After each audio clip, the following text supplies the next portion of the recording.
A mountain man took in an 18-year-old pregnant girl who was left tied to a fence by her father. In the biting cold of the high country, he finds her, wrists torn, lips blue, and no one coming back for her. He thinks it's just a rescue, until the whispers start in town. Now everyone's watching, and behind those whispers lies a secret. Papers worth more than gold, tied to a spring the railroad will do anything to control. And when a blizzard traps them together, past grudges, hidden loyalties, and a dangerous truth come crashing into the cabin. Will mercy be enough to save her child? Or will the law, the snow, and her own bloodline tear everything apart? Every time I see your comments, I'm reminded how stories connect us across distances, backgrounds, and hearts. If values like respect, courage, and compassion still guide you, then you're part of this story too. The snow flurries danced on the wind, swirling across the high ridge as Ephraim Hawk McCrae guided his horse homeward. His traps had yielded little today, but the solitude of the mountains brought its own reward. The quiet crunch of hooves on frost-covered ground and the occasional snort from his mount were the only sounds breaking the stillness. As Hawk crested a rise, a faint cry carried on the wind caught his attention. He reined in his horse, cocking his head to listen. There it was again, a weak, plaintive sound that tugged at his heart. Without hesitation, he turned his mount toward the source, urging the animal into a careful trot across the uneven terrain. The fence line above Mercy Gulch came into view, and with it, a sight that made Hawk's blood run cold. There, tied to the barbed wire, was a young woman. Her round figure trembled violently in the biting wind, her wrists raw and bleeding where the cruel metal bit into her flesh. A torn calico dress did little to shield her from the elements, and beneath the tattered fabric, Hawk could see the swell of her belly, unmistakably pregnant. Hawk dismounted swiftly, his weathered boots crunching in the snow as he approached. "Easy now," he murmured, his voice low and soothing. "I'm here to help." The girl's eyes, wide with fear and exhaustion, met his. Hawk's heart clenched at the desperation he saw there. With gentle hands, he reached for the knife at his belt and carefully cut through the wire binding her wrists. As the last strand gave way, she slumped forward, too weak to stand on her own. Without hesitation, Hawk shrugged off his heavy buffalo coat and wrapped it around her shivering form. The thick fur engulfed her, providing immediate warmth against the biting cold. "What's your name, miss?" he asked softly. But she only shook her head, her teeth chattering too hard to speak. Understanding the urgency of the situation, Hawk gathered her into his arms. She was heavier than he expected, but years of working the land had made him strong. With care, he lifted her onto his horse, settling her securely before mounting up behind her. The ride back to his line shack was slow and treacherous. Ice coated the ground, hidden beneath a deceptive layer of snow, and Hawk guided his horse with utmost caution. The sky darkened ominously, night falling fast in these short winter days. He kept up a steady stream of quiet talk, more to keep the girl awake than for conversation. "Not much further now," he assured her as they rounded a bend. "My shack ain't much, but it's warm and dry. We'll get you fixed up proper." By the time they reached the small wooden structure Hawk called home, twilight had fully settled. He helped the girl down from the horse, supporting her weight as they made their way inside. The interior was simple but tidy. A single room with a stone fireplace, a narrow cot, and a few sturdy pieces of furniture. Hawk eased his charge onto the cot, then quickly set about building a fire. Soon, flames licked at the dry wood, casting a warm glow throughout the room.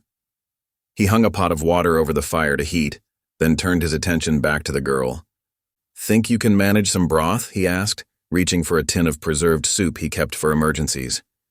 The girl nodded weakly. "Yes, sir," she whispered, her voice barely audible.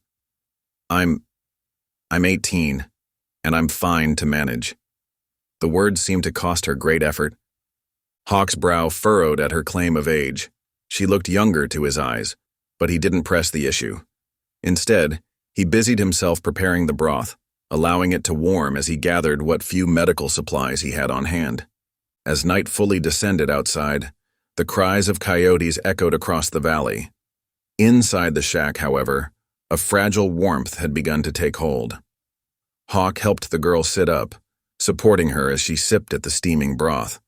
Color slowly returned to her cheeks, though exhaustion still weighed heavily on her features. "My name's Ephraim McCrae," he told her as she drank. "Folks around here call me Hawk. What should I call you?" She hesitated, lowering the cup. "Callie," she finally said. "Callie Beth Ransom." Hawk nodded, offering a gentle smile. "Well, Miss Callie, you're safe here for the night, but come morning, I reckon we ought to get you to someone who can tend to you proper. There's a widow woman down in the settlement, name of Ada. She's got a way with healing, and she'll know how to care for—" He trailed off, his eyes flicking briefly to her swollen belly. Callie's hand moved protectively over her stomach, and she looked away, shame coloring her cheeks. Hawk cleared his throat, not wanting to cause her further distress. "For now, though, you just rest. I'll keep watch, make sure you're warm and safe through the night." As Callie settled back onto the cot, Hawk pulled up a chair near the fire. He knew sleep would be elusive for him this night, his mind churning with questions. Who had done this to her? Why had she been left out there to die? And what would become of her and her unborn child? Outside, the wind howled, driving snow against the small windows. But inside, the fire crackled steadily, its warmth a buffer against the harsh world beyond. Hawk's weathered face softened as he watched Callie's breathing even out in sleep. Whatever her story, whatever troubles had led her to this moment, he knew he couldn't abandon her now. Come morning, they'd face what needed facing. For tonight, at least, she was safe. As the first pale light of dawn crept over the eastern ridge, Ephraim Hawk McCrae emerged from his line shack, leading his sturdy mare. The air was crisp and biting, his breath visible in small puffs as he worked. He'd spent a restless night, keeping watch over his unexpected guest and tending the fire to ward off the chill that seeped through the cabin's wooden walls. Callie Beth Ransom stood just inside the doorway, wrapped tightly in Hawk's buffalo coat. Her face was pale but set with determination, a stark contrast to the fear and exhaustion that had marked her features the night before. Hawk couldn't help but notice how young she looked in the early morning light, despite her insistence on being 18. "You ready, Miss Callie?" Hawk asked gently, adjusting the saddle one last time. She nodded, stepping out into the cold. "Yes, sir. I'm obliged for your help." Hawk offered his hand, supporting her as she climbed onto the horse. The swell of her belly made the task awkward, but she managed with a quiet grunt of effort. Once she was settled, Hawk swung up behind her, gathering the reins in his calloused hands. "It's a fair piece to Ada's place," he explained as they set off, "but she's the best one to look after you proper." The trail wound its way down from the high country, skirting stands of tall pines that creaked and swayed in the morning breeze. Hawk kept the horse to a steady walk, mindful of his passenger's condition and the treacherous footing. Callie remained silent for much of the ride, her body tense against his chest. As they descended into the creek bottom, the ground became even more treacherous. Ice coated the stones and fallen branches, hidden beneath a deceptive layer of snow. The mare picked her way carefully, but every few steps brought the sharp crack of breaking ice beneath her hooves. "Easy, girl," Hawk murmured, both to the horse and to Callie, who had stiffened at the sound. "We're almost there." True to his word, it wasn't long before a small cabin came into view, tucked against a hillside with a thin wisp of smoke rising from its stone chimney. As they approached, the door swung open, and a woman stepped out onto the porch. Ada Nez stood straight-backed and proud, her dark eyes taking in the scene before her. Though not much past 30, she carried herself with the calm authority of one who had seen much in her years. Her long black hair was neatly braided, and she wore a simple dress of sturdy cotton, practical for her work as a midwife. "Hawk," she greeted him with a nod, then turned her attention to Callie. "Come inside, child. Let's get you warm." Hawk dismounted first, then helped Callie down from the horse. Her legs were unsteady after the long ride, and he supported her as they made their way to the cabin. Ada ushered them inside, guiding Callie to a chair near the pot-bellied stove that radiated welcome heat. The interior of Ada's cabin was neat and well-ordered, with bundles of dried herbs hanging from the rafters and shelves lined with jars of various sizes. The air held the comforting scent of sage and pine, mingled with something sweet baking in the oven. "Now then," Ada said, kneeling before Callie and gently unwrapping the buffalo coat. "Let's have a look at you." With deft, gentle hands, Ada examined Callie's wrists where the barbed wire had cut into her flesh. She cleaned the wounds with a solution that smelled of witch hazel, then applied a soothing salve before wrapping them in clean strips of cloth. "These will heal," Ada assured her, "but you must keep them clean and dry." Next, she pressed her ear to Callie's swollen belly, listening intently. After a moment, she sat back with a satisfied nod. "The baby's heartbeat is strong. That's good." Callie's eyes widened at this, a mix of relief and something harder to define crossing her face. I'm glad," she whispered. Ada rose and moved to the stove, where a kettle was steaming. She poured a cup of fragrant tea and pressed it into Callie's hands. "Drink this," she instructed.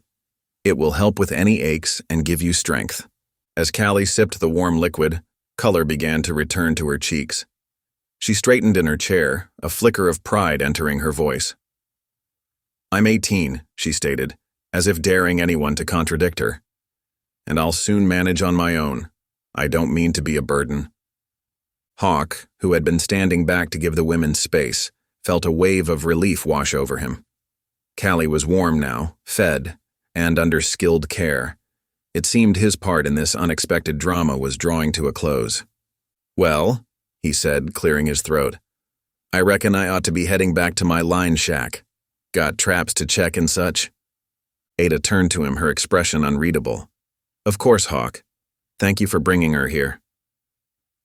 As Hawk made his way to the door, he caught a glimpse of Callie's face. Despite her brave words, there was something guarded in her expression, a tension that spoke of more beneath the surface.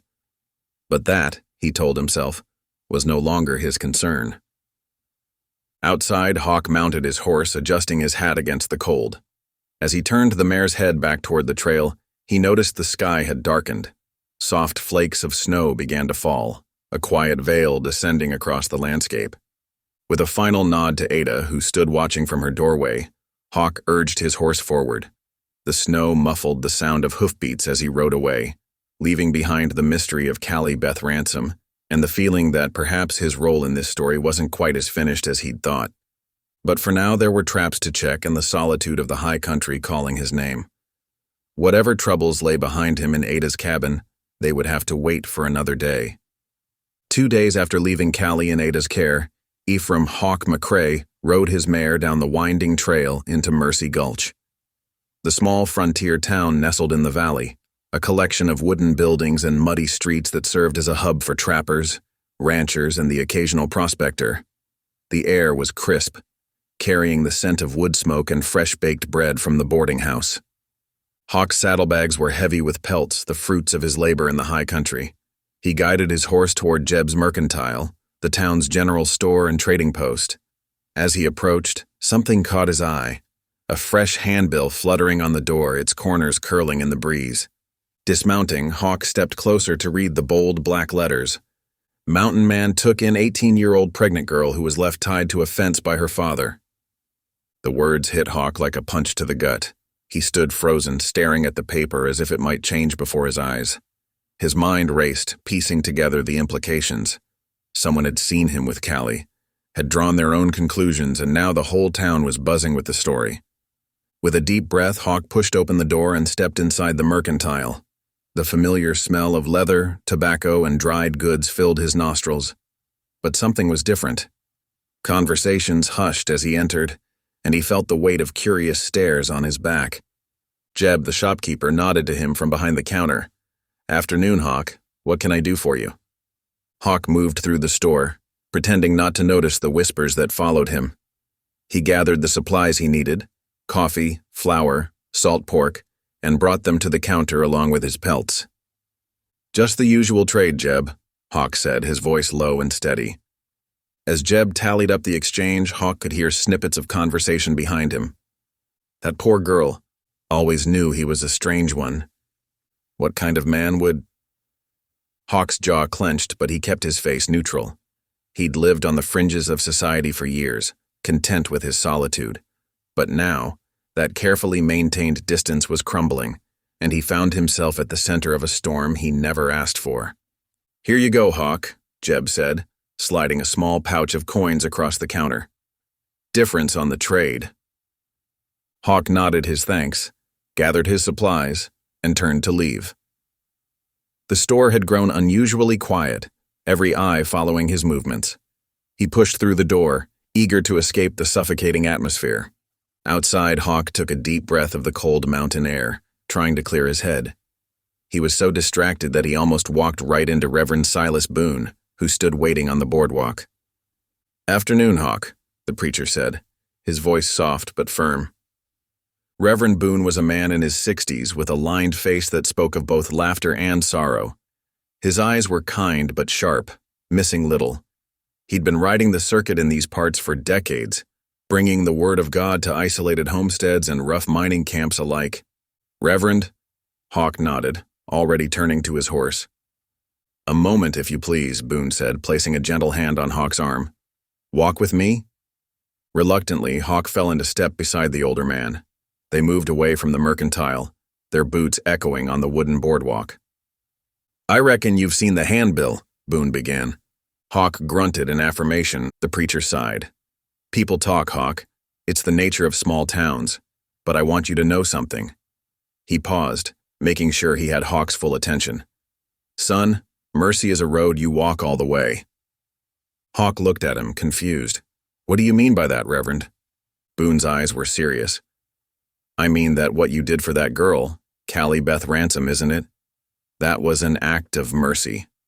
But it's not the end of the story. It's just the beginning." They stopped at the edge of town, looking out over the valley. In the distance, snow-capped peaks rose against the sky. "There's something else you should know," Boone continued. "Callie's mother, God rest her soul, came to see me some years back. She was worried about a water rights filing near Widow's Spring." Hawk's brow furrowed. "What's that got to do with Callie?" "I'm not certain," Boone admitted. "But I have a feeling it might be tied to her somehow. That spring is more valuable than folks around here like to admit." A chill that had nothing to do with the mountain air ran down Hawk's spine. He'd thought his part in this drama was over, but now it seemed he'd stumbled into something far more complicated. "Take care with her, Hawk," Boone said softly. "There may be more at stake here than just one girl's reputation." With a final nod, the preacher turned and walked back toward town, leaving Hawk alone with his thoughts. As the sun began to set, Hawk mounted his horse and started the long ride back to his line shack. The events of the day weighed heavily on his mind. He'd come to town simply to trade pelts and resupply, but he was leaving with far more than he'd bargained for. Halfway home, with darkness settling over the land, Hawk decided to make camp for the night. He found a sheltered spot beneath a stand of pines, the ground carpeted with fallen needles. As he went through the familiar motions of setting up camp, gathering firewood, unsaddling his horse, laying out his bedroll, his mind kept returning to the handbill and Reverend Boone's words. The fire crackled to life, pushing back the encroaching darkness. Hawk sat close to the flames, warming his hands as he considered his next move. He reached into his pocket and pulled out the folded handbill he'd taken from the mercantile door. The words seemed to mock him in the flickering firelight. As the night wore on, a light snow began to fall. Delicate flakes drifted down, hissing as they settled in the hot coals of the fire. Hawk watched them melt away, feeling as though his simple life was dissolving just as quickly. He'd thought he was done with Callie Beth Ransom's story. He'd rescued her, taken her to Ada for care, and that should have been the end of it. But now, with the town gossiping and hints of deeper mysteries surrounding Widow's Spring, Hawk realized his involvement was far from over. The sense of relief he'd felt upon leaving Ada's cabin 2 days ago had vanished completely. In its place was a growing unease, a feeling that he'd stumbled into something far bigger than a simple act of kindness on a snowy afternoon. As Hawk settled into his bedroll, the handbill still clutched in his hand, he knew sleep would be long in coming. The quiet of the forest was broken only by the soft hiss of snow on coals and the occasional distant howl of a coyote. Tomorrow he'd have decisions to make. But for now he lay awake, watching the stars through the pine boughs and wondering what fate had in store for him, for Callie, and for the secrets that seemed to be bubbling up from Widow's Spring. The next morning dawned crisp and clear, the world blanketed in fresh snow. Hawk rose early, his mind still churning with the events of the previous day. He saddled his horse and set out for Ada's cabin, knowing he couldn't put off facing the situation any longer. The ride was quiet, the only sound the crunch of snow beneath his horse's hooves. As he approached Ada's property, he saw her standing on the porch, her dark hair pulled back, a shawl wrapped tight around her shoulders. In her hands she held a weathered canvas poke, its presence somehow ominous in the stillness of the morning. "Mornin', Ada," Hawk called out as he dismounted. Ada nodded in greeting, her expression serious. "Come inside, Hawk. We need to talk." Hawk followed her into the cabin, stamping the snow from his boots. The warmth of the fire hit him immediately, along with the scent of coffee and herbs. His eyes were drawn to Callie, who sat in a chair by the hearth, her hands folded protectively over her swollen belly. She looked up at him, her gaze wary and uncertain. "How you feelin', Callie?" Hawk asked gently. "I'm fine," she replied, her voice barely above a whisper. Ada motioned for Hawk to sit at the table. She placed the canvas poke in front of him, her movements deliberate. "This arrived yesterday," Ada explained, her voice low. "It was hidden in the lining of Callie's coat. I found it when I was mending the tier." Hawk looked at the poke, then back at Ada, waiting for her to continue. Ada took a deep breath. "Inside are homestead papers and a county water filing for Widow's Spring. They're still valid, but only if a guardian presents them before Callie comes of age." Hawk's brow furrowed. "Widow's Spring, that's a mighty important water source." Ada nodded gravely. "It's vital for both the town and the reservation. If these papers are filed, it could change everything." The weight of the situation settled over the room. Hawk glanced at Callie, who seemed to shrink further into her chair, her eyes fixed on the floor. "There's more," Ada continued, her voice even lower. "Hawk, I need you to ask Callie something directly. It's important." Hawk nodded, turning to face the young woman. "Callie," he said gently, "I need to know. Are you really 18? The silence that followed was deafening. Callie's eyes darted between Hawk and Ada, fear and uncertainty clear on her face. Finally, she looked at Ada, her voice so soft Hawk could barely hear her. "No," Callie whispered. I'm 16. Hawk felt his stomach drop. He stood up abruptly, moving away from the table to process this new information. Ada's expression hardened with understanding, her eyes never leaving Callie. "If word of this spreads," Ada said, her voice tight with concern, "her father or the railroad could seize the claim. They'd have legal grounds, given her age." Hawk ran a hand through his hair, the implications of Callie's admission sinking in. Not only was she younger than she'd claimed, but now there was a valuable water right at stake. And his own reputation, already damaged by the gossip in town, could be irreparably stained if people learned he'd taken in a girl so young. Ada approached Hawk, speaking quietly so Callie couldn't overhear. "Keeping her safe now will require more than just food and shelter, Hawk. We're talking about protecting her future, and possibly the future of this entire area." Hawk looked at Ada, then at Callie, who sat hunched by the fire, looking small and vulnerable. He thought of the gossip in town, of Reverend Boone's cryptic warnings, and of the precious water rights contained in that unassuming canvas poke. After a long moment, Hawk nodded. "I'll help," he said, his voice rough with emotion. "Whatever it takes." Ada squeezed his arm in gratitude, relief evident in her eyes. "Thank you, Hawk. I knew we could count on you." As they stood there, the weight of their decision settling over them, Hawk became aware of a change in the light. He moved to the window and saw that snow had begun to fall again, thick flakes drifting down from a steel-gray sky. The steady snowfall seemed to seal the moment, as if nature itself was acknowledging the gravity of their choice. Hawk watched the flakes accumulate, each one adding to the blanket that would soon cover their tracks and hide them from the world. Inside the cabin, the fire crackled, casting dancing shadows on the walls. Callie remained by the hearth, her eyes now fixed on the flames, lost in thought. Ada moved quietly around the room, gathering herbs and checking on a pot of stew simmering over the fire. Hawk turned back from the window, his mind racing with plans and possibilities. He knew that by agreeing to help, he was committing himself to a path that could change his life forever. The solitude he had cultivated for so long would need to be set aside. He would have to engage with the town, navigate the choppy waters of gossip and suspicion, all while trying to protect a young woman and a vital resource. The canvas poke still sat on the table, innocuous yet holding the power to shape the future of Mercy Gulch and beyond. Hawk approached it slowly, running a calloused hand over its rough surface. Inside lay more than just papers. It contained hopes, dreams, and the potential for both conflict and resolution. As the snow continued to fall outside, blanketing the world in white, Hawk, Ada, and Callie remained in the warmth of the cabin, each lost in their own thoughts. The decision had been made, the course set. Now, they would have to navigate the treacherous waters ahead, guided by nothing more than their own moral compasses and the hope that they were doing the right thing. The fire popped loudly, startling them all back to the present moment. Ada cleared her throat, breaking the heavy silence that had fallen over the room. "We should eat," she said, moving towards the stew pot. "We'll need our strength for what's to come." As Ada began to ladle out portions of the fragrant stew, Hawk caught Callie's eye.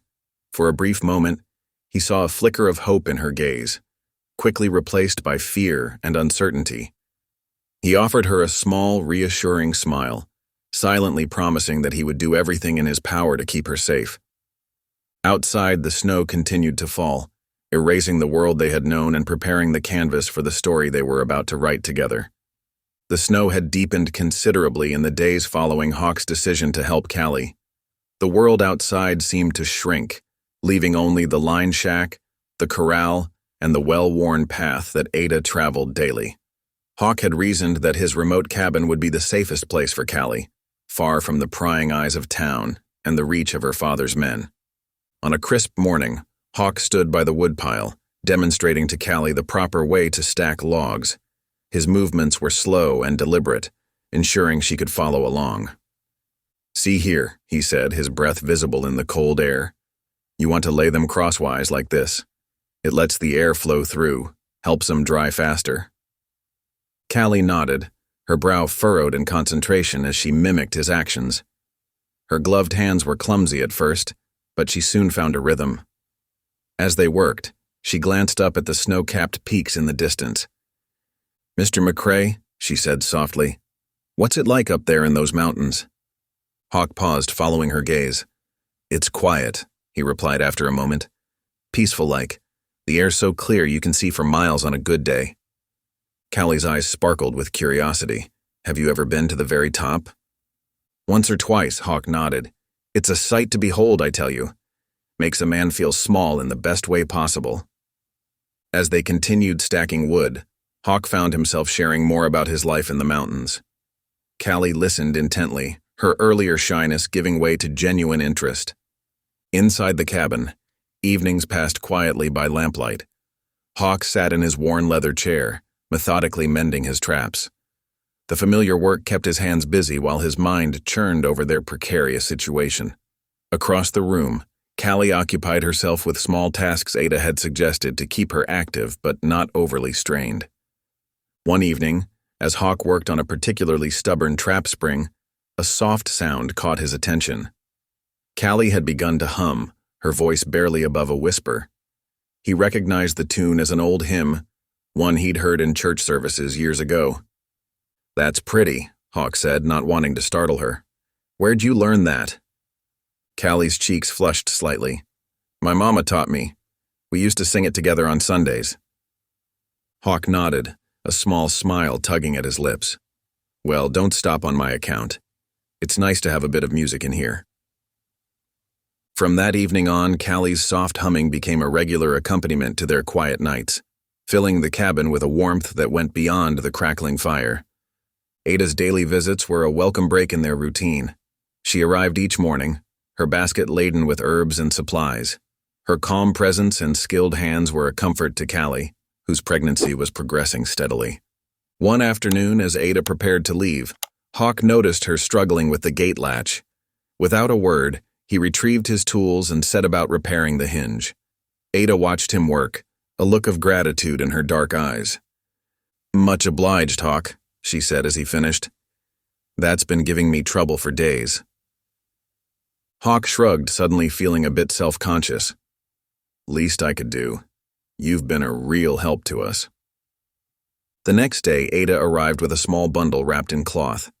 "For you," she said, handing it to Hawk. "Some dried sage, good for cleansing the air, and it'll help keep the cabin fresh." Hawk accepted the gift, touched by the thoughtfulness. "Thank you, Ada. That's mighty kind." These small exchanges continued over the following days. A repaired tool here, a bundle of herbs there.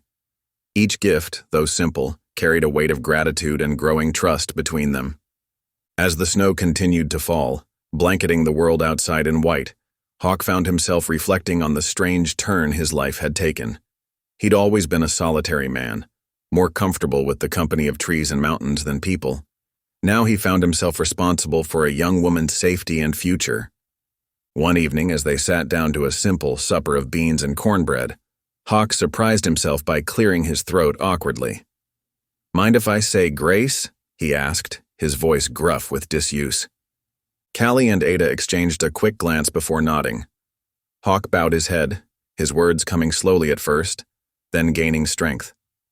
"Lord," he began, "we thank you for this food, and for the shelter of this cabin. We ask for your guidance and protection in the days ahead. Amen." The prayer was short and simple, but it seemed to fill the cabin with a sense of peace.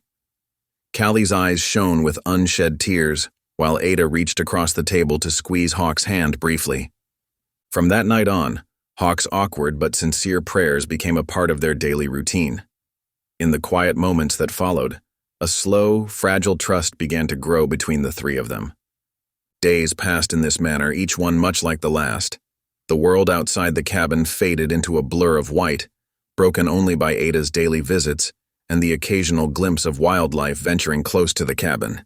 Then, one crisp afternoon, the peaceful routine was shattered by the sound of approaching hoofbeats. Hawk tensed, his hand instinctively moving to the rifle propped by the door. Callie's eyes widened in fear, her hands protectively cradling her swollen belly. A sharp knock at the door made them all jump. Hawk exchanged a quick glance with Ada before moving to answer it. As he pulled the door open, he found himself face to face with Marshal Tobin Pike. The lawman's stern gaze swept over Hawk before settling on Callie, who had shrunk back into the shadows of the cabin.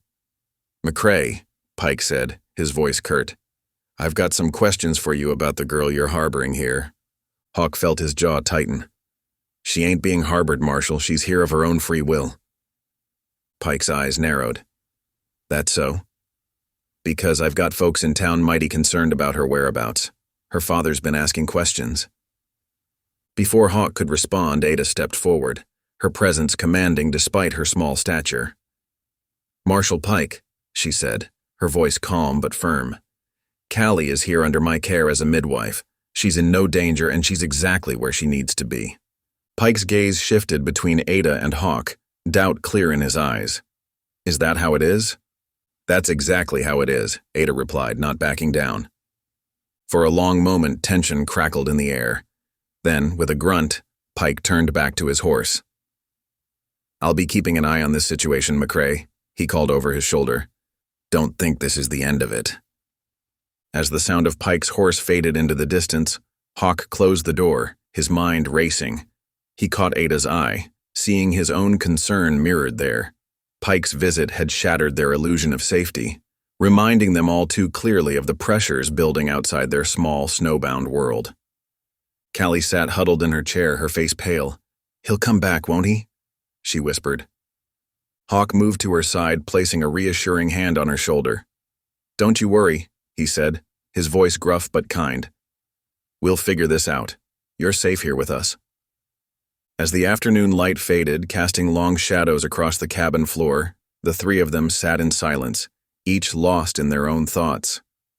The safety they had built over the past days suddenly felt fragile, like a soap bubble ready to burst at the slightest touch. Outside, the snow continued to fall, erasing Pike's tracks and once again isolating them from the world beyond. But now, that isolation felt less like protection and more like a ticking clock, counting down the moments until their sanctuary would be challenged once again. The week trudged on, each day blending into the next in a haze of snow and worry. Hawk found himself constantly on edge, ears straining for the sound of approaching hoofbeats. Callie remained quiet, her eyes often distant as she absently rubbed her swollen belly. Ada's visits became longer, her presence a steadying force in the increasingly tense atmosphere of the cabin. It was late afternoon when the familiar crunch of snow underfoot alerted them to a visitor. Hawk's hand instinctively moved towards his rifle, but the measured pace and soft whistle told him it wasn't Marshal Pike returning. He opened the door to find Reverend Silas Boone on the porch, his breath forming clouds in the frigid air. "Evening, Hawk," the Reverend said, stamping his boots to shake off the snow. "Mind if I come in? Got something important to discuss?" Hawk nodded, stepping aside to let the older man enter. Callie looked up from her seat by the fire, curiosity and apprehension mingling in her eyes. Ada, who had been brewing a pot of chamomile tea, set down her work and turned to face their visitor. Reverend Boone removed his hat, revealing a shock of silver hair. His weathered face was solemn as he reached into his coat and pulled out a sealed envelope. "I've been doing some digging," he said, his voice low and measured, "and I've found something that might just change everything." He held out the envelope to Callie, who took it with trembling hands. "What is it?" she asked, her voice barely above a whisper. "It's a marriage certificate," Boone explained. "Your parents, to be exact. They wed under assumed names years ago, trying to escape a debt, but it's legal and binding, which means your maternal inheritance path is legitimate." Callie's eyes widened as she carefully opened the envelope and pulled out the document. Her fingers traced the faded ink of her parents' names, tears welling in her eyes. Hawk leaned against the wall, processing this new information. "What does this mean for Callie's claim on the spring?" he asked. Boone's expression turned serious. "It means we've got a chance to secure her rights, but we need to act fast. The county clerk's docket is thin before winter sets in properly. If we can file this quickly, it'll cement Callie's claim." Ada moved to Callie's side, placing a comforting hand on her shoulder. "When do you suggest we do this?" she asked, her dark eyes fixed on the Reverend. "First light tomorrow would be best," Boone replied. "The sooner the better." Hawk nodded, his mind already planning the route. "We'll need to be discreet," he said. "Pike's already sniffing around, and I reckon others might be too if they catch wind of what we're doing." Ada agreed, her voice firm. "I'll come with you. Callie shouldn't make this trip alone, and my presence might help deflect suspicion." As the gravity of their situation settled over the room, Reverend Boone moved to the stove. "Mind if I warm up a bit? It's a long ride back to town, and I've got more to share." Hawk gestured for him to make himself comfortable, while Ada poured cups of steaming coffee for everyone. They gathered around the stove, the warmth of the fire a stark contrast to the chill of anxiety that had settled in the room. Boone took a long sip of his coffee before speaking. "There's something else you should know," he said, his voice low. "The spring's worth has drawn interest from more than just the local ranchers. The railroad's been asking questions, trying to gauge its value." Callie, who had been quiet until now, looked up sharply. "The railroad?" she asked, her voice trembling slightly. "What do they want with our spring?" Boone sighed, his weathered face creasing with concern. "Water's always valuable out here, Callie. But with the railroad pushing further west, it's become even more precious. A reliable water source like Widow's Spring could be the deciding factor in where they choose to lay their tracks." The room fell silent as they all absorbed this information. Hawk's mind raced, thinking of the implications. If the railroad got hold of the spring, it could change the entire landscape of the valley. Callie's voice broke the silence, soft but determined. "If we keep the spring, does that mean we'd be helping my mother's people too?" Boone nodded, a small smile touching his lips. "That's right, child. That spring's been a lifeline for both the town and the reservation for generations." Keeping it in the right hands means everyone benefits. Hawk watched as Callie's expression shifted, a new resolve settling over her features. It was as if the weight of her inheritance, once a burden, had transformed into a source of strength. As the evening wore on, they discussed the details of their plan for the morning. Hawk would ride with Callie and Ada, taking a roundabout route to avoid drawing attention. Boone would meet them at the county clerk's office, ready to vouch for the document's authenticity if needed. The Reverend left as night began to fall, the sound of his horse's hooves fading into the distance. Hawk stepped out onto the porch, scanning the darkening forest. The wind combed through the trees, carrying with it the promise of more snow. Back inside, Callie had fallen asleep in her chair, the marriage certificate clutched to her chest. Ada gently covered her with a blanket before joining Hawk by the window. "You should get some rest," she said softly. "Tomorrow will be a long day." Hawk nodded, but he knew sleep would be elusive. As Ada prepared to leave, he caught her hand. "Thank you," he said gruffly, "for everything you've done." Ada's eyes softened and she squeezed his hand in return. "We're in this together now," she replied. "All of us." After she left, Hawk settled into his bedroll, his mind too restless for sleep. He listened to the soft sounds of Callie's breathing, the crackling of the fire, and the whisper of wind outside. Tomorrow's ride could change everything, and he knew there were eyes out there waiting and watching. As the night deepened, Hawk dozed fitfully, always on the edge of wakefulness. Every creak of the cabin, every gust of wind had him reaching for his rifle. The weight of responsibility pressed down on him, heavier than any mountain snow. Outside, the wind continued its endless journey through the trees, carrying with it the promise of change. Whether that change would bring salvation or destruction remained to be seen. All Hawk knew was that come first light, they would ride out to face whatever fate had in store for them, armed with nothing but a piece of paper and the hope it represented. The eastern sky was just beginning to lighten when Hawk stepped out onto the porch of his line shack. The air was crisp and biting, carrying the promise of another cold day. He surveyed the landscape, his keen eyes searching for any sign of movement. Satisfied that all was quiet, he turned back to the cabin. "Time to go," he called softly through the half-open door. Ada emerged first, her dark hair tucked neatly beneath a woolen shawl. She carried a small bundle of supplies and medicines, ever prepared for any situation. Callie followed close behind, wrapped in Hawk's buffalo coat, her steps hesitant but determined. Hawk helped both women onto their horses, then mounted his own. With a gentle click of his tongue, he urged his mare forward, leading their small party down the snow-dusted trail. The ride to the county seat was slow and treacherous. Ice had formed over the rutted wagon tracks, making each step precarious for their mounts. Hawk kept a watchful eye on Callie, noting how she gripped the saddle horn with white-knuckled determination. "You're doing fine," he reassured her, his voice gruff but kind. "Just let the horse do the work." Callie nodded, her face pale but resolute. Ada rode close beside her, ready to offer support if needed.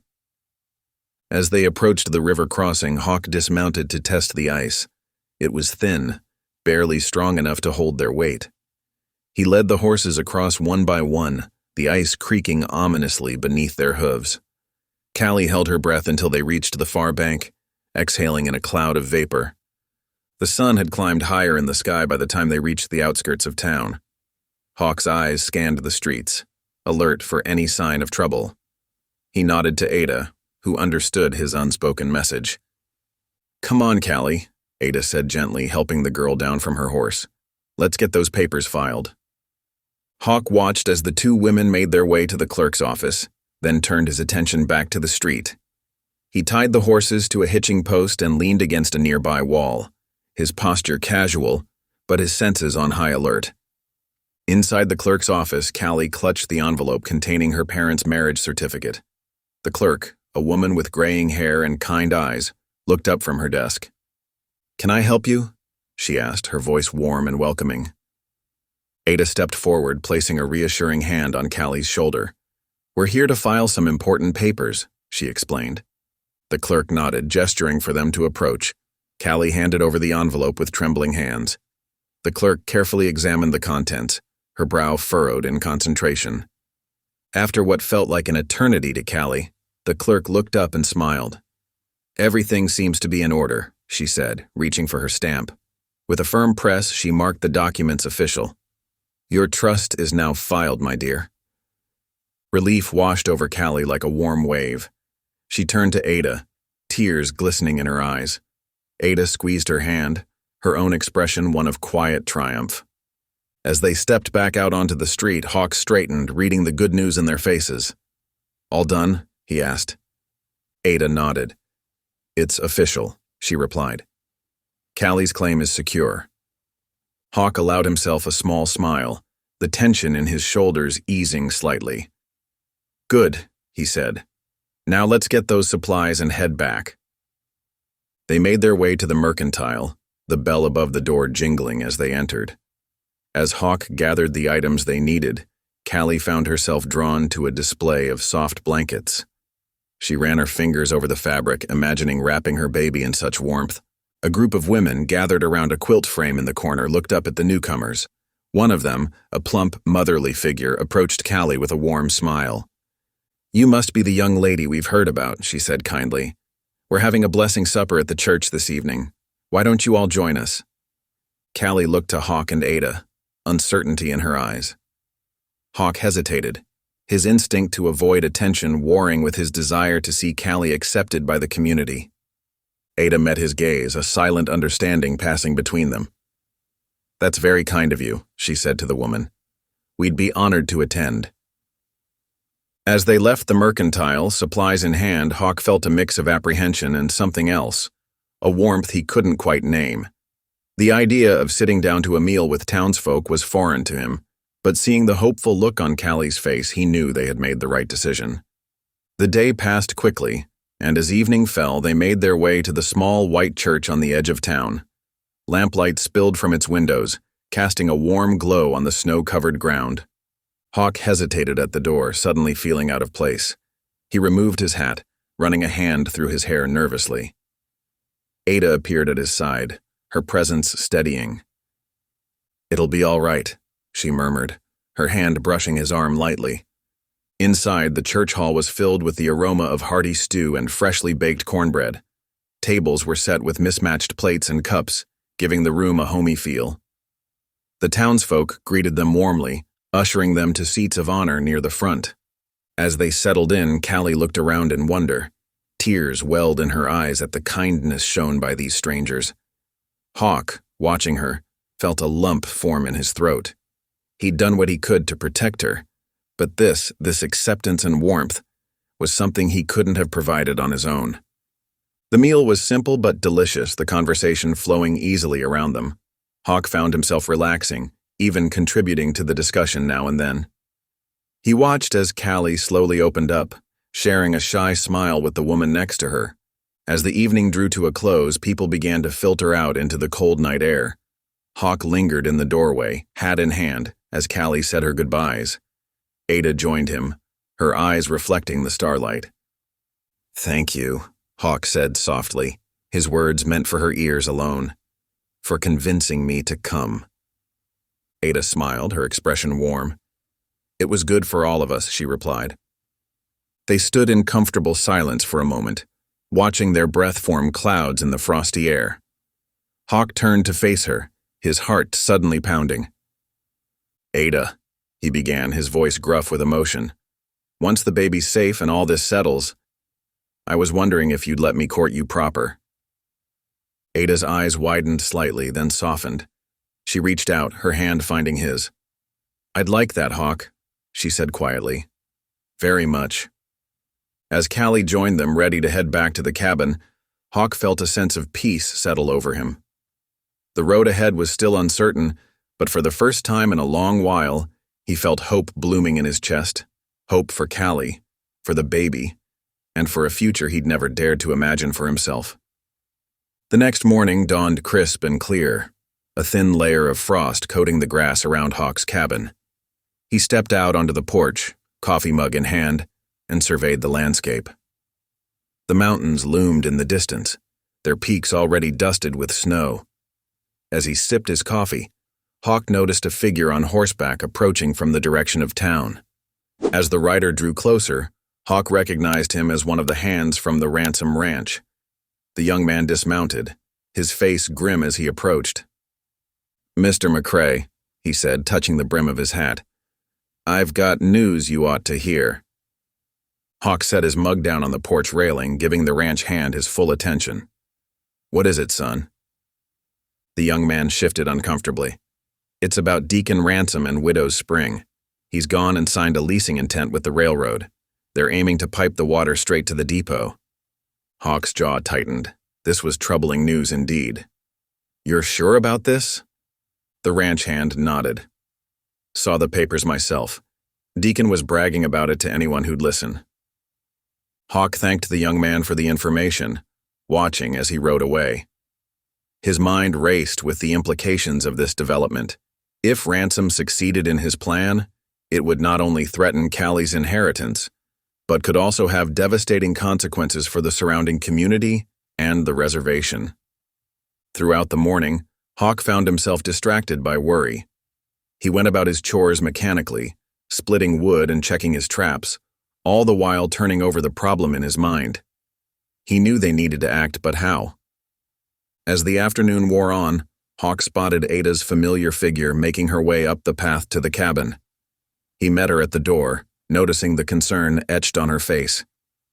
"What is it?" he asked, ushering her inside. Ada's eyes darted to where Callie sat by the fire, clutching a crumpled piece of paper. "Callie received a letter," she said softly. "I think you should hear what it says." Hawk approached Callie, who looked up at him with tear-filled eyes. "It's from Thomas," she whispered, holding out the letter with trembling hands. As Hawk took the letter, Ada explained, "Thomas Yazzie. He's a Dine blacksmith's apprentice working on the railroad." Hawk's brow furrowed as he read the contents of the letter. Thomas wrote of delays caused by a rail accident, but vowed to return before the first snow. His words were filled with concern for Callie and their unborn child. The realization hit Hawk like a physical blow. Thomas was the baby's father, not some nameless drifter as he had assumed. He looked at Callie, seeing her in a new light. This wasn't just about protecting a young girl from scandal. It was about reuniting a family. Ada's voice broke through his thoughts. "Hawk, we need to be careful. If Ransom finds out about Thomas, he'll use any prejudice he can to claim Callie as unfit to inherit." Hawk nodded grimly, and with that railroad deal in his pocket, he's got more reason than ever to come after her claim. As if on cue, a cold wind rattled the cabin windows. Hawk moved to look outside, seeing dark clouds banking over the mountains. The weather was turning, and fast. "We might need to ride again soon," he said, more to himself than the others. "I'd better check our supplies." While Hawk took stock of their provisions, Ada sat with Callie, speaking to her in low, comforting tones. The girl's shoulders shook with quiet sobs, but there was a new determination in her eyes as she clutched Thomas's letter to her chest. As evening approached, Hawk saddled up his horse and rode into town to gather more information. The streets were quiet, most folks having retreated indoors to escape the biting wind. As he passed the sheriff's office, he caught sight of Marshal Pike deep in conversation with a well-dressed stranger. The marshal's expression was troubled, his brow furrowed in concern. Hawk dismounted and tied his horse to a nearby post, straining to hear their conversation without being noticed. He caught fragments of their discussion, something about water rights, legal precedents, and the railroad's interests. The stranger, who Hawk now recognized as a railroad agent, spoke with the smooth confidence of a man used to getting his way. As their meeting concluded, Hawk ducked into the shadow of a nearby building, watching as the agent tipped his hat to Marshal Pike and strode away. The marshal remained on the porch of his office, his gaze distant and troubled. Hawk could almost see the weight of the decision pressing down on the lawman's shoulders. By the time Hawk returned to the cabin, night had fallen. The wind howled around the eaves, carrying the promise of snow. Inside, Ada and Callie looked up expectantly as he stomped the dust from his boots. "What news?" Ada asked, her dark eyes searching his face. Hawk shook his head. "Nothing good. The railroad's putting pressure on Pike. I reckon we don't have much time before they make their move." Callie's hand went instinctively to her swollen belly. What are we going to do? Hawk looked from Callie to Ada, feeling the weight of their trust. He took a deep breath, his decision crystallizing in his mind. For now, we stay close. Ada, I need you to keep your ear to the ground. Listen for any news from town or the reservation. Ada nodded, understanding the importance of her role as a bridge between cultures. And Callie, Hawk continued, his voice softening, you keep that letter safe. It might be important later on. As they settled in for the night, the wind continued to rage outside. Hawk stoked the fire, casting warm light across the cabin's interior. He watched as Ada helped Callie prepare for bed, the two women's heads bent close in quiet conversation. A sense of protectiveness washed over him. These two women, so different yet bound by circumstance, had become more than just people he was obligated to help. They were becoming family. As he unrolled his bedroll near the door, Hawk's mind churned with plans and contingencies. He knew that soon they would have to face Ransom and the railroad head-on. But for tonight, at least, they were safe and together. The last thing Hawk saw before drifting off to sleep was Ada, silhouetted against the dying fire, her watchful gaze fixed on the window. Outside, the first flakes of snow began to fall, a silent harbinger of the challenges to come. 3 days passed in a tense vigil at Hawk's cabin. The air grew colder, and the sky threatened snow, matching the mood inside. On the third afternoon, the quiet was broken by the sound of hurried footsteps crunching up the frozen path. Hawk's hand instinctively went to his rifle, but he relaxed when he recognized Ada's familiar gait. Ada burst through the door, her cheeks flushed from exertion and the biting wind. Her dark eyes were wide with urgency as she caught her breath. Hawk, Callie, she panted, I've got news from town. It's not good. Callie set down the mending she'd been working on, her face paling. Hawk stepped closer, his brow furrowed with concern. What is it, Ada? He asked, his voice low and steady. Ada took a deep breath, her words tumbling out in a rush. Marshal Pike. He's got a temporary guardianship writ in Ransom's favor. He's planning to take Callie within the week. The news hit like a physical blow. Callie's hand flew to her mouth, stifling a sob. Hawk's jaw clenched, his mind already racing through their options. How sure are you about this? Hawk asked, his tone grave. Ada's eyes met his, unwavering. I heard it straight from Widow Johnson. She overheard Pike talking to the clerk at the Mercantile. It's real, Hawk. Hawk nodded, trusting Ada's sources. He began to pace the small cabin, considering their next move. The idea of sending Callie to the reservation agency for safety crossed his mind, but one look out the window at the threatening sky made him dismiss it. The journey would be too dangerous in this weather, especially for a girl in Callie's condition. We can't risk moving you now, Callie, Hawk said softly. Not with snow coming.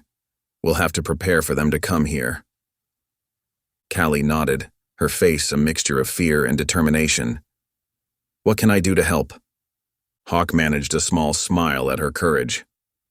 For now, we prepare. Ada, can you stay? Ada nodded without hesitation. Of course, I brought extra supplies just in case. Over the next few hours, they worked together to fortify the cabin. Hawk stacked extra wood by the door, ensuring they'd have heat if they ended up snowed in. He checked and rechecked his rifle, making sure it was clean and loaded. Outside, he kept the horses saddled and ready, just in case they needed to make a quick escape. Ada busied herself inside, taking stock of their food and medical supplies. She showed Callie how to roll bandages and prepare herbal remedies, keeping the girl's mind occupied. As evening approached, Callie paused in her work, looking up at Hawk with worried eyes. Mr. McCrae, she said softly, Do you regret finding me that day? Hawk stopped what he was doing, turning to face the young girl. His expression softened as he met her gaze. No, he said simply, his voice quiet but firm. No, Callie, I don't regret it one bit. Callie's eyes welled with tears, but she managed a small smile. The moment was interrupted by a gust of wind that rattled the cabin windows, carrying with it the unmistakable scent of snow. Storm's coming, Hawk muttered, moving to secure the shutters.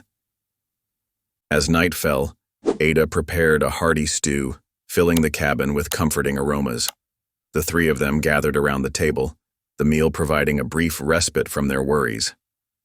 "We need to plan our next steps," Ada said between spoonfuls. "We can't just wait for Pike to show up." Hawk nodded, his expression thoughtful. "I reckon we should talk to Reverend Boone. He might know if there's a way to challenge that writ." "Can we trust him?" Callie asked, her voice small. Ada reached out, placing a reassuring hand on Callie's arm. "Reverend Boone's a good man. He understands what's right, even when it's not easy."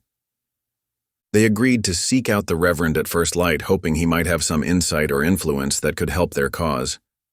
As they cleared the table and prepared for bed, the wind outside rose to a howl, whistling through the trees and around the eaves of the cabin. The storm they'd been expecting was finally arriving. Hawk insisted Ada take his bed while he made do with a bedroll near the door. Callie curled up in her usual spot by the fire, Thomas's letter tucked safely under her pillow. Despite their exhaustion, sleep came fitfully to all three. Every creak of the cabin, every gust of wind had them starting awake, half expecting to see Marshal Pike at the door. As the night wore on, Hawk found himself staring at the ceiling, his mind churning with worry and plans. He thought about how quickly his life had changed since finding Callie tied to that fence. He'd gone from a solitary trapper to the protector of a pregnant girl and her inheritance, with a brewing confrontation with the law on his hands. And then there was Ada. Hawk's eyes drifted to where she slept, her face peaceful in the dying firelight. He marveled at her strength, her unwavering commitment to doing what was right. In the midst of all this chaos, he realized something beautiful had begun to grow between them. A particularly strong gust of wind shook the cabin, and Hawk saw Callie stir restlessly in her sleep. His heart ached for the young girl, forced to grow up so fast, carrying not just the weight of her unborn child but the burden of an inheritance she never asked for. As the first light of dawn began to creep through the cracks in the shutters, Hawk rose quietly, careful not to wake the others. He stoked the fire and put on a pot of coffee, knowing they'd all need the strength for whatever the day might bring. Ada woke soon after, her keen senses attuned to any change in their surroundings. She joined Hawk by the fire, accepting a steaming cup with a grateful nod. "Did you sleep at all?" she asked softly, studying his face. Hawk shrugged. "Enough. You?" Ada's wry smile told him all he needed to know. They sat in companionable silence, watching as the cabin slowly brightened with the new day. Callie stirred last, rubbing sleep from her eyes as she joined them by the fire. Hawk handed her a cup of willowbark tea, which she accepted with a quiet, "Thank you." As they sipped their drinks, the gravity of their situation settled over them once more. They knew that somewhere out there, Marshal Pike was preparing to carry out his duty. The writ in his possession threatened to tear apart the fragile family they had formed. Hawk set down his cup, his voice low but determined. "We'll head to town as soon as it's fully light. We need to talk to Reverend Boone before Pike makes his move." Ada and Callie nodded in agreement. As they began to prepare for the journey, gathering warm clothes and packing what supplies they might need, the wind outside began to die down. When Hawk opened the cabin door, he was met with a world transformed. A thick blanket of fresh snow covered everything in sight, the early morning sun making it sparkle like a sea of diamonds. For a moment, the beauty of it took their breath away. Then, with renewed determination, they set about saddling the horses. As they mounted up, Hawk couldn't shake the feeling that this day would change everything. For better or worse, they were about to face their challenge head-on. With one last look at the cabin that had become their sanctuary, Hawk led the way down the snow-covered path. Ada rode beside him, her presence a comfort and a source of strength. Callie followed close behind, her face set with a determination that belied her years. Together they rode towards town, towards Reverend Boone, and towards whatever fate awaited them. The snow crunched beneath their horses' hooves, marking the beginning of a journey that would test their courage, their faith, and the bonds they had forged. As dawn broke, the sky hung heavy with ominous storm clouds, promising a fierce winter tempest. Ephraim, Hawk, McCrae, and Ada Nez mounted their horses, the animals snorting and stamping in the cold air. They set off towards town, urgency driving them forward despite the threatening weather. The streets of Mercy Gulch were quiet as they approached Reverend Silas Boone's modest clapboard church. The preacher met them at the door, his lined face grave as he ushered them inside. The smell of wood smoke and old hymnals filled the air as they gathered near the pot-bellied stove for warmth. "I've heard troubling news," Boone began, his voice low and concerned. "The writ Marshal Pike holds. It's built on shaky ground." Hawk leaned forward, his eyes intent. "What do you mean, Reverend?" Boone sighed, running a hand through his thinning hair. "That railroad agent, Jameson, he's been spreading tales. Claims of moral peril regarding young Callie.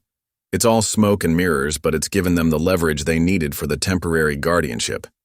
Ada's face hardened at the news. "Moral peril? That's rich, coming from men who'd steal a girl's inheritance."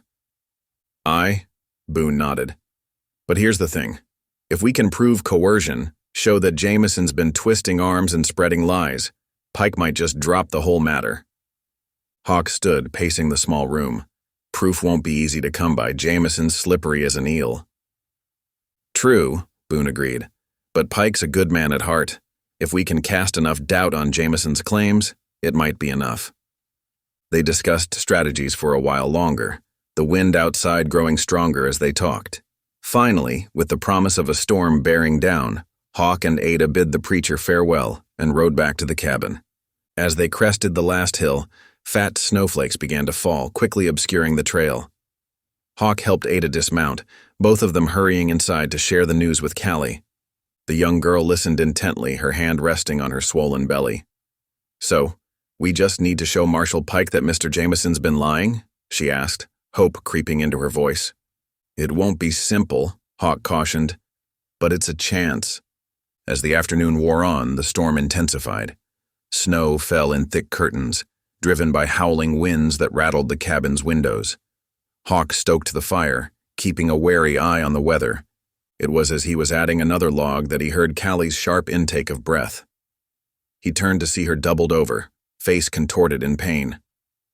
"Callie?" Ada was at her side in an instant. "What is it, child?" "It hurts," Callie gasped, "like a tightening." "Oh." Another wave of pain washed over her. Ada's eyes widened in realization. "The baby. It's coming early." Hawk felt a jolt of panic. "Now? But it's too soon." "Babies come when they will," Ada said firmly. "Hawk, I need you to ride to my cabin. My birthing supplies are there." He hesitated, looking at the storm raging outside. "In this weather?" Ada met his gaze, her eyes steely. "We have no choice. This baby won't wait for clear skies." Nodding grimly, Hawk donned his heaviest coat and headed out into the blizzard. The wind nearly knocked him off his feet as he saddled his horse, the animal skittish in the face of the storm's fury. The ride to Ada's cabin was treacherous. Snow stung Hawk's face, and more than once he feared he'd lost the trail entirely. But determination drove him forward, the thought of Callie's need spurring him on. At last he reached Ada's cabin. His fingers, numb with cold, fumbled with the latch, but he managed to get inside. He found Ada's birthing kit, a canvas bag filled with herbs, clean cloths, and other necessities, and secured it to his saddle. The return journey seemed to take an eternity. The storm had only worsened, and Hawk's horse struggled through snowdrifts that were rapidly deepening. As the last light faded from the sky, the cabin finally came into view, a faint glow visible through its frosted windows. Hawk burst through the door, snow crusting his coat and hat. The scene inside stopped him in his tracks. Callie was on the floor near the fire, propped up against some blankets. Her face was flushed with exertion, and she panted heavily between contractions. Ada knelt beside her, speaking soft words of encouragement. "Thank the Lord," Ada breathed when she saw Hawk. "Quick now. Heat some water and lay out those clean cloths." Shaking off his shock, Hawk sprang into action. He hung a pot of water over the fire and began unpacking Ada's supplies. Outside, the wind roared like a hungry beast, but inside the cabin, a different kind of intensity reigned. "That's it, Callie," Ada coached. "You're doing so well. Just breathe through it." Callie gritted her teeth, gripping Ada's hand tightly as another contraction seized her. It hurts so much, she whimpered. I know, child, Ada soothed. But you're strong. Stronger than you know. Hawk moved about the cabin, following Ada's instructions. He laid out clean cloths, stoked the fire, and brought Ada whatever she asked for. All the while, the storm raged on, cutting them off from any hope of outside help. As the night wore on, Callie's labor intensified. Her cries of pain mingled with the howling wind, creating a haunting melody of life struggling to emerge amidst nature's fury. Hawk found himself praying fervently, something he hadn't done in years. Ada, he said quietly during a lull between contractions. Will she be all right? The baby? Ada's face was a mask of concentration, but she spared him a reassuring glance. Callie's young and strong, and this little one seems determined to meet the world. We'll do everything we can. Hawk nodded, taking comfort in Ada's calm confidence. He turned back to Callie, offering her sips of water and words of encouragement. Despite the circumstances that had brought them together, he realized he cared for this girl like she was his own daughter. As the first light of dawn began to creep through the storm-lashed windows, Callie's labor reached its peak. Her cries grew more urgent, and Ada's instructions more focused. It's time, Callie, Ada said. When the next pain comes, I need you to push with all your might. Callie nodded, her face a mixture of exhaustion and determination. Hawk moved to support her back, lending his strength to her efforts. Outside, the storm continued its relentless assault, but inside the cabin, a different kind of miracle was unfolding. As Callie pushed, guided by Ada's experienced hands, new life struggled to enter the world. Near midnight, the howling wind was suddenly punctuated by a sharp, insistent pounding at the cabin door. Hawk's head snapped up, his hand instinctively reaching for his rifle. Ada placed a calming hand on his arm, shaking her head slightly. Who's there? Hawk called out, his voice steady despite the tension in his shoulders. Marshal Pike, came the muffled reply. Open up, McCrae. Hawk exchanged a worried glance with Ada before moving to unlatch the door. As he pulled it open, a gust of icy wind and snow swept into the cabin. There, framed in the doorway, stood Marshal Tobin Pike, his face red from the biting cold. Behind him, two other men huddled against the storm, their features barely visible in the swirling snow. Pike stepped inside, shaking off the frost from his coat. His eyes immediately fell on Callie, lying on a makeshift bed near the fire, her face contorted in pain. I've come for the girl, Pike said gruffly. Hand her over, McCrae. Hawk planted himself firmly between the marshal and Callie. You can't be serious, Pike. Look at her condition. She's in no state to be moved. Pike's jaw clenched. I've got my orders, Hawk. Don't make this harder than it needs to be. I won't let you take her, Hawk said, his voice low and dangerous. Not like this. The marshal's hand drifted towards his holster. Then I'll have to arrest you for obstruction, McCrae. Is that what you want? The tension in the room was palpable, thick enough to cut with a knife. Just as it seemed the situation might erupt into violence, Ada stepped forward, her presence commanding attention. Enough, she said, her voice ringing with authority. Marshal Pike, if you've got an ounce of decency in you, you'll put aside your badge for a moment and help us instead. Pike blinked, taken aback by Ada's directness. For a long moment he stood frozen, clearly torn between his duty and his conscience. Then, to everyone's surprise, he nodded slowly. What do you need? He asked, his voice gruff but no longer hostile. Ada didn't miss a beat. Carry that bucket to the stove and start heating more water. We're going to need it. To Hawk's amazement, Pike obeyed without question, moving to the stove and setting about his task. The two men who had accompanied him shuffled awkwardly by the door, unsure of what to do. Hawk, seizing the moment, turned to them. Make yourselves useful. We need to brace the rafters for a birthing sling. As the men moved to help, Hawk caught Ada's eye. She gave him a small nod of approval before returning her attention to Callie, who was gripped by another contraction. The cabin was a flurry of activity now. Hawk directed the men in securing ropes to the sturdy beams overhead, creating a support system for Ada's birthing sling. Pike, having set the water to boil, now stood by uncertainly, his earlier bravado replaced by a look of concern. Suddenly the door burst open once more. Through the howling wind and driving snow stumbled a figure, frost clinging to his dark hair. It was Thomas Yazzie, the young Dine blacksmith's apprentice, his eyes wild with worry and exhaustion. "Callie," he cried, rushing to her side. He took her hand in his, pressing it to his lips. "I'm here, Callie. I'm so sorry it took me so long." Callie's eyes filled with tears of relief and pain.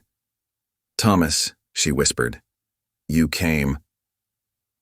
Their reunion was interrupted by the arrival of another figure at the door.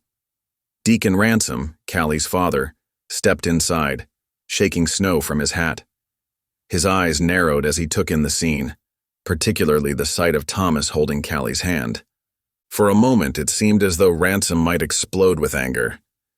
But something in Thomas's devotion, in the way he tenderly stroked Callie's hair and murmured words of encouragement, made the older man pause. A flicker of something, regret perhaps or understanding, passed across his weathered face. The storm outside reached a fever pitch, its roar drowning out all other sounds. Inside the cabin, a different kind of tempest was brewing. Enemies and allies alike found themselves drawn into the drama of Callie's labor, their differences momentarily set aside in the face of new life struggling to enter the world.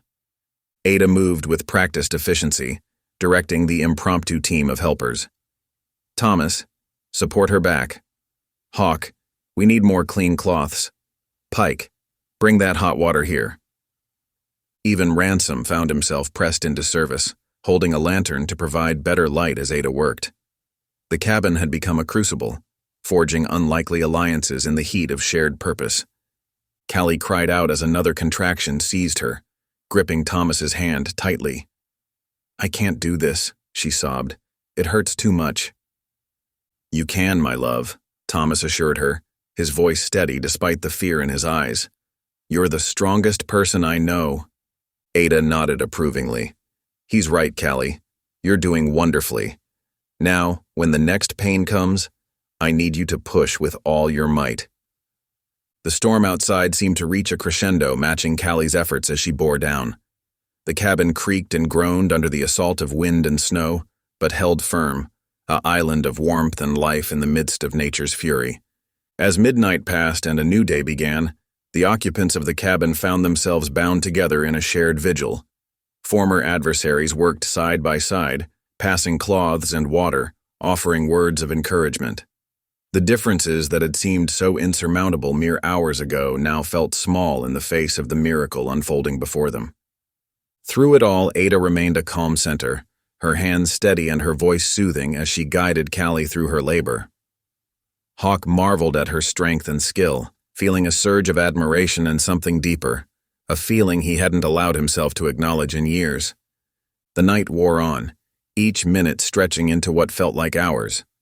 But as the first faint light of dawn began to seep through the frost-covered windows, a new sound cut through the storm's din. The thin, reedy cry of a newborn baby. The cabin filled with the rhythmic sound of Callie's labored breathing as another contraction gripped her. Ada's calm voice rose above the din, steady and reassuring. "You're doing well, Callie," she said in English, then switched seamlessly to Dene, offering words of encouragement that only Thomas could understand. "Breathe through it, just like we practiced." Ada's hands moved with practiced efficiency, checking Callie's progress. She looked up, her eyes scanning the room before landing on Marshall Pike. "We need more hot water," she instructed, "and clean cloths if you can find them." Pike nodded, his earlier bravado replaced by a look of concerned determination. He moved to the stove, careful not to jostle the others as he maneuvered in the cramped space. Deacon Ransom stood nearby, his weathered face a mask of conflicting emotions. Ada gestured to him. "Hold that lantern steady, please. We need all the light we can get." Ransom complied without a word, raising the lantern higher. The flickering flame cast long shadows across the cabin walls, highlighting the tense faces of those gathered around Callie. Suddenly, the door burst open, bringing with it a gust of icy wind and a flurry of snowflakes. Reverend Silas Boone stumbled in, shaking snow from his shoulders. In his gloved hands, he clutched a bundle of papers. "I've got news," he announced, his breath coming in short puffs. "And the stamped filing papers." Pike's head snapped up at this, his eyes narrowing. "What news, Reverend?" Boone moved closer, handing the papers to Pike. "It's about Jameson, the railroad agent. He forged the rumors behind the writ. It's all here, evidence of his manipulation and deceit." Pike's jaw tightened as he scanned the documents. His face darkened with each passing moment, the realization that he'd been used settling heavily upon him. Before anyone could respond, Callie let out a cry of pain, her back arching as another contraction seized her. Thomas held her hand tightly, murmuring words of encouragement. In the tense silence that followed, Ransom's voice cut through the air, rough with emotion. I need to say something." All eyes turned to him, surprise evident on their faces. Ransom swallowed hard, his gaze fixed on the floor. "I tied her to that fence," he admitted, his voice barely above a whisper. "I was scared of what the town would say, of how we'd manage with no money. And," he hesitated, glancing at Thomas, "scared of what it meant that the child wasn't like us." The confession hung in the air, heavy and raw. Reverend Boone stepped forward, placing a gentle hand on Ransom's shoulder. "Confession is the first step toward mercy," Boone said softly. "It takes courage to admit our wrongs." Hawk, who had been silent throughout this exchange, moved to Callie's side. He took her free hand in his calloused fingers enveloping hers. "You're not alone," he promised, his voice gruff with emotion. "Not anymore. We're all here for you, Callie." As if in response to Hawk's words, the howling wind outside began to ease. The storm that had raged all night was finally losing its strength, much like the tensions within the cabin. Ada's voice cut through the moment, firm and focused. "The baby's coming. Callie, when I tell you to push, I need you to give it everything you've got." The next few minutes were a blur of activity. Ada's calm instructions, Callie's cries of effort, and the encouraging words of those around her blended together. Pike and Ransom found themselves working side by side, fetching water and cloths as needed. Reverend Boone offered quiet prayers while Hawk and Thomas supported Callie, one on each side. As the first rays of dawn began to seep through the frost-covered windows, a new sound filled the cabin, the strong, healthy cry of a newborn baby. Ada's face broke into a wide smile as she held up the squirming infant. "It's a boy," she announced. "A beautiful, healthy boy." Callie reached out with trembling hands, tears of joy streaming down her face. As Ada placed the baby in her arms, Thomas leaned in, his eyes filled with wonder and love. The cabin, which had been a crucible of tension and fear, now radiated with a palpable sense of joy and relief. Even Ransom, who had stood apart for so long, found himself drawn in by the miracle of new life. In that moment, as the storm outside faded and a new day dawned, the moral lines that had divided them began to blur and shift. Reconciliation, it seemed, was possible, even in the most unlikely of circumstances. As the first light of dawn began to seep through the frost-covered windows, the cabin filled with a new sound, the strong, healthy cry of a newborn baby. Ada's face broke into a wide smile as she held up the squirming infant. "It's a girl," she announced, her voice filled with joy. "A beautiful, healthy baby girl." Callie reached out with trembling hands, tears of joy streaming down her face. Ada gently placed the newborn on Callie's chest, and the young mother instinctively cradled her daughter close. Hawk stood nearby, his eyes shining with a mixture of awe and tenderness. He'd seen many wonders in his years in the wilderness, but nothing quite compared to the miracle of new life unfolding before him.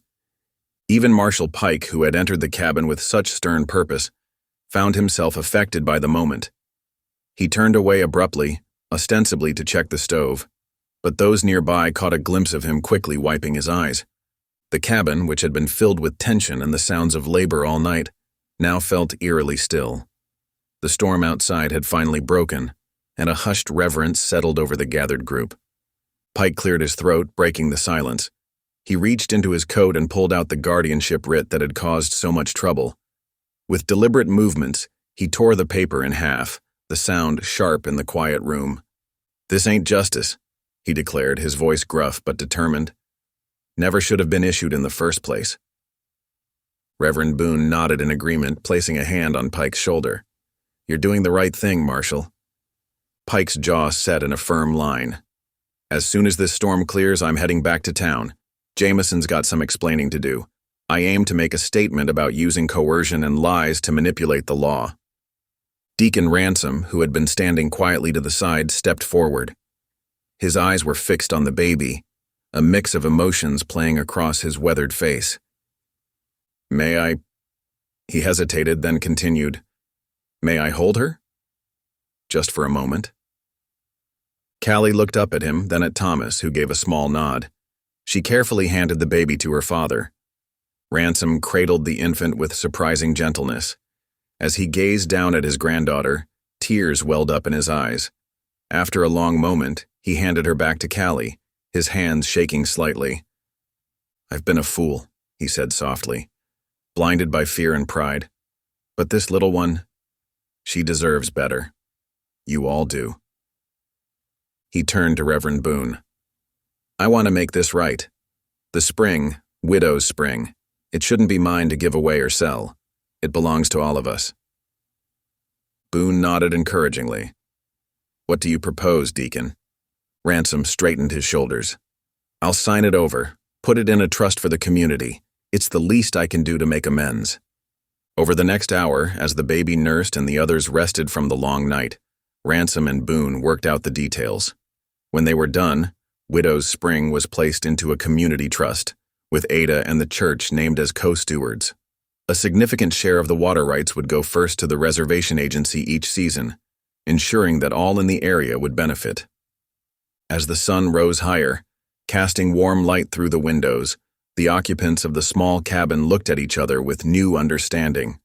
The night's events had forged unexpected bonds, turning adversaries into allies. The safe arrival of Callie and Thomas's daughter had done more than bring a new life into the world. It had cemented a shift toward justice, mercy, and the greater good of the community. In her innocent presence, old grudges and fears had melted away, replaced by a shared commitment to a better future. By mid-morning, the storm had cleared, leaving behind a world blanketed in pristine white. The sun peeked through breaks in the clouds, casting a soft glow over the snow-covered landscape. Inside Hawk's cabin, a sense of peace and newfound purpose settled over the occupants. Hawk and Ada worked together with quiet efficiency, helping Callie settle back into bed. The young mother's face glowed with a mixture of exhaustion and joy as she cradled her newborn daughter. Thomas sat beside her, his eyes never leaving the tiny bundle in Callie's arms. The love between the young couple was palpable, filling the small space with warmth. "You rest now," Ada said softly, smoothing Callie's hair back from her forehead. "Your body needs time to heal." Callie nodded, her eyelids already growing heavy. "Thank you," she whispered, looking from Ada to Hawk.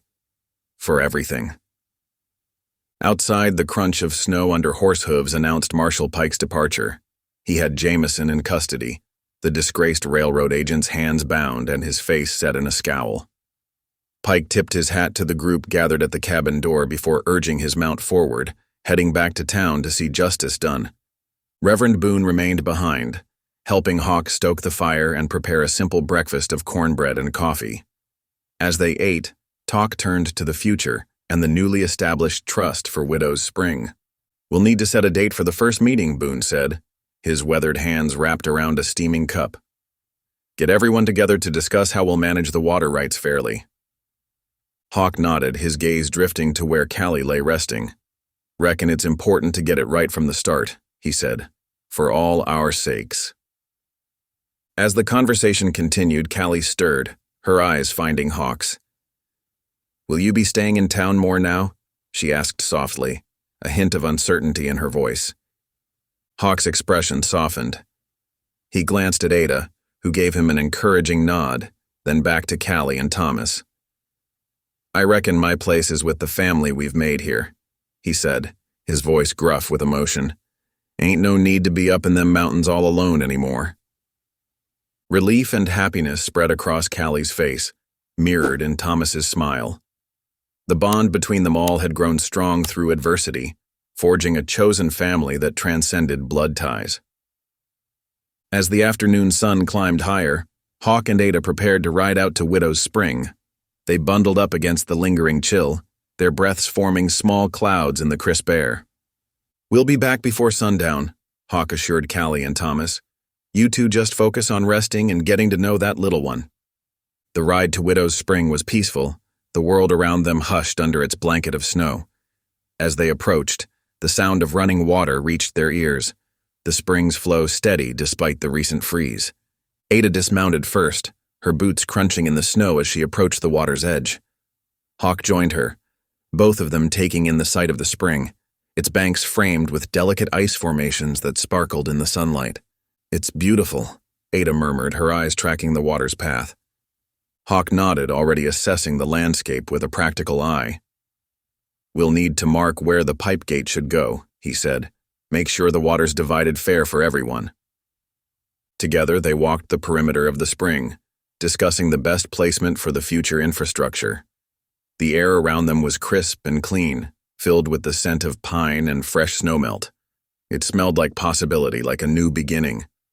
As they worked, Hawk found himself pausing often to watch Ada. Her calm competence, her deep connection to the land, it stirred something in him he thought long buried. He realized that in helping Callie, in standing up for what was right, he had found not just purpose but a chance at love again. What do you think? Ada asked, catching him lost in thought. Hawk smiled, a rare, full expression that lit up his weathered face. I think we're on the right path, he said simply, for the spring, and for us all. As the sun began its descent toward the horizon, Hawk and Ada mounted up to head back to the cabin. They rode side by side, their horses' hooves leaving parallel tracks in the snow. Behind them, Widow's Spring continued its steady flow, a promise of life and growth for the community in the seasons to come. Weeks had passed since the tumultuous night of the blizzard and the baby's birth. The air had warmed, carrying the first hints of spring on gentle breezes. Today, Widow's Spring played host to a gathering unlike any the area had seen before, a celebration of new beginnings and shared purpose. The clearing around the spring bustled with activity. Colorful cedar cradle boards hung from sturdy pine branches, their intricate beadwork catching the sunlight. Woven blankets in rich earth tones draped over makeshift benches, providing comfortable seating for the diverse crowd. Festive bunting fluttered between trees, adding a touch of cheer to the natural beauty of the setting. People from all walks of life mingled in the clearing. Churchgoers in their Sunday best chatted amiably with tribal neighbors adorned in traditional dress. Railroad workers, their hands calloused from labor, shared stories with ranchers and townspeople. The air was filled with the rich aroma of stew simmering in large pots tended by volunteers. Near the center of the gathering, Callie Beth sat on a carved wooden chair, her infant daughter cradled in her arms. The young mother's face glowed with pride and contentment as she gazed down at her child. Thomas Yazzie sat beside her, his arm draped protectively around Callie's shoulders. The love between them was evident in every shared glance and gentle touch. Callie looked up, scanning the crowd. Her eyes fell on a familiar figure standing at the edge of the gathering. Deacon Ransom, her father, kept his distance from the main group. His posture was stiff, his expression guarded, but when his gaze met Callie's, he offered a small nod of acknowledgement. Then, surprisingly, he turned toward Thomas and gave a respectful nod to the young man as well. It was a small gesture, but one that spoke volumes about the changes taking place in hearts and minds. As the afternoon wore on, a hush fell over the crowd. Reverend Silas Boone stepped forward, his weathered Bible in hand. Behind him, Ephraim Hawk McCrae and Ada Nez approached, their faces alight with quiet joy. The time had come for a moment many had been eagerly anticipating. Hawk cut a striking figure in a clean, pressed shirt and his best trousers. His usually unkempt beard had been neatly trimmed, and his eyes shone with a happiness that took years off his appearance. Beside him, Ada was resplendent in a dress that blended her Navajo heritage with frontier style. Intricate beadwork adorned the bodice, while the skirt fell in simple, elegant lines. The couple stood before Reverend Boone, facing each other as the gathered community formed a circle around them. Boone's voice carried clearly across the clearing as he began the simple ceremony. "Friends, neighbors, and family," he intoned, "we are gathered here today to witness the joining of two souls who have found in each other a partner, a friend, and a true companion for life's journey." Hawk and Ada exchanged vows, their voices steady and sure. Hawk's words were plain but heartfelt, speaking of respect, partnership, and a love that had grown from shared purpose and understanding. Ada's vows wove together promises of support with references to the balance and harmony central to her Navajo beliefs. As Boone pronounced them husband and wife, a cheer went up from the assembled crowd. The sound echoed off the surrounding hills, a joyous affirmation of the union and all it represented. Hawk and Ada sealed their vows with a kiss, then turned to face their friends and neighbors, their hands clasped tightly together. The gathering soon took on the air of a true celebration. Music filled the air as fiddles and drums struck up lively tunes. People danced on the grassy areas near the spring, their movements a blend of different cultural traditions coming together in harmony. Near the edge of the clearing, Marshal Tobin Pike stood with Reverend Boone, both men watching the festivities with satisfaction. "Never thought I'd see the day," Pike mused, shaking his head in wonder. "Folks from all walks of life coming together like this." Boone nodded, a gentle smile on his face. "The Lord works in mysterious ways, Marshal. Sometimes it takes a storm to clear the air and show us the path to righteousness." As the sun began its descent toward the horizon, its rays glinted off the surface of Widow's Spring. The water flowed steadily, a constant reminder of the resource that had brought this diverse group together. Now, instead of being a source of conflict, the spring stood as a symbol of cooperation and shared responsibility. Hawk and Ada made their way through the crowd, accepting congratulations and well wishes from all sides. They paused near Callie and Thomas, who rose to greet them. "We're so happy for you both," Callie said, her eyes brimming with tears of joy. She shifted the baby in her arms, and Ada reached out to gently stroke the infant's cheek. "And we're grateful to have you as part of our family," Ada replied warmly. "All of you." Hawk nodded in agreement, his gaze taking in Callie, Thomas, and the baby. "Reckon we've all found something we didn't know we were looking for," he said gruffly, emotion making his voice rough. As the light began to fade, lanterns were lit around the clearing, casting a warm glow over the gathering. People began to drift towards the food tables, filling plates with hearty stew and fresh-baked bread. The atmosphere was one of contentment and camaraderie, with conversations flowing easily between groups that might once have kept their distance. Near the spring, a small group had gathered to discuss plans for the trust. Boone listened intently as representatives from the town, the reservation, and the railroad shared ideas for fair water management. The spirit of cooperation that had brought them together seemed to infuse their discussion, with compromise and understanding guiding their words. As night fell in earnest, the celebration began to wind down. Families gathered their belongings, exchanging fond farewells and promises to meet again soon. The last of the lantern light danced on the surface of Widow's Spring, a fitting end to a day that had marked a new beginning for the entire community. Hawk and Ada stood hand in hand at the edge of the clearing, watching as their friends and neighbors departed. The challenges they had faced together had forged bonds stronger than they could have imagined. As they looked out over the spring and the land beyond, they saw not just a shared resource, but a shared future. One filled with promise, understanding, and the strength that comes from unity in diversity. As winter's icy grip loosened its hold on the land, the first signs of spring began to emerge around Widow's Spring. Tender shoots of grass pushed through the thawing earth, their vibrant green a stark contrast to the lingering patches of snow. The air grew warmer, carrying the promise of new beginnings and fresh starts. At the edge of the spring, Callie Beth sat on a weathered log, her brow furrowed in concentration as she traced letters in a small notebook. Beside her, Ada Nez pointed to the page, her voice patient and encouraging as she guided Callie through the reading lesson. "That's right," Ada said warmly. "Sound it out slowly." Callie's lips moved silently as she worked through the word. "Mer-si," she finally pronounced, a smile of triumph lighting up her face. Ada nodded approvingly. "Very good. You're making excellent progress, Callie." The young mother beamed with pride, her confidence growing with each passing day. These afternoon lessons had become a cherished routine, a time for learning and quiet companionship between the two women.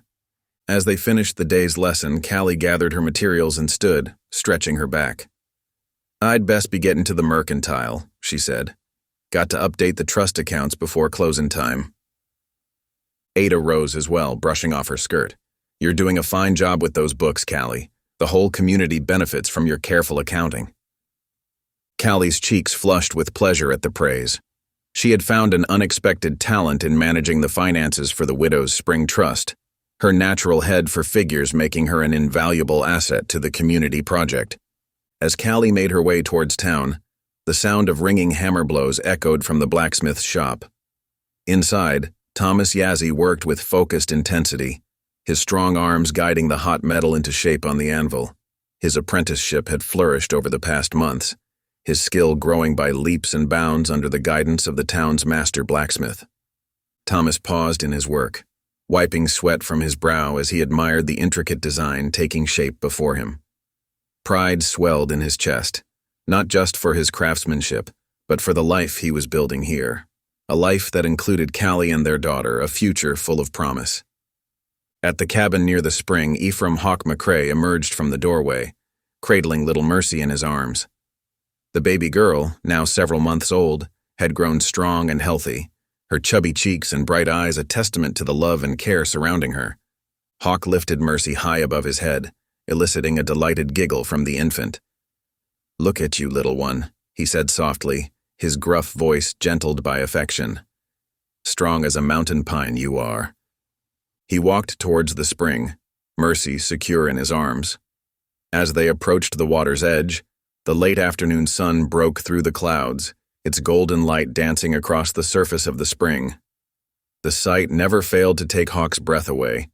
The beauty of this land, the preciousness of the life he held in his arms, the miraculous turns his own life had taken. Hawk's gaze drifted to the cabin where his rifles hung quietly on their pegs near the door. Once, those weapons had been his constant companions, necessary tools for survival in the wilderness. Now they served as a reminder of a life left behind. The true strength here, Hawk had come to realize, lay not in firearms or solitary grit, but in open hands and shared work. As if to underscore this thought, the sound of approaching footsteps caught his attention. Ada appeared around the bend in the path, her arms laden with fresh herbs and roots gathered from the surrounding hills. She smiled warmly at the sight of Hawk and Mercy by the spring. "There's my two favorite people," she called out, quickening her pace to join them. Hawk's heart swelled with a now familiar warmth. This was his family, not bound by blood, but by choice and circumstance and love. He had found his place, not in the isolated high country as he once believed, but here in the heart of a community surrounded by those who had become dearer to him than he ever thought possible.